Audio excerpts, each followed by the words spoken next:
ذكر من 3 جمل فقط علمناها النبي صلى الله عليه وسلم، هي بمثابة التأمين الشامل لك ولأهل بيتك عند خروجك من المنزل.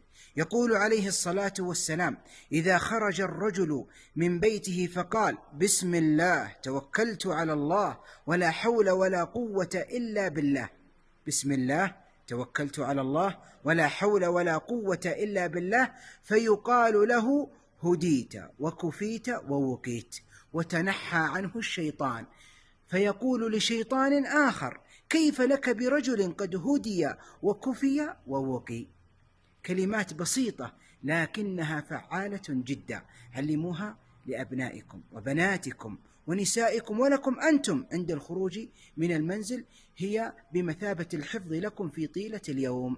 أسأل الله عز وجل أن يفرج هم من نشرها أو علمها أحدا من المسلمين.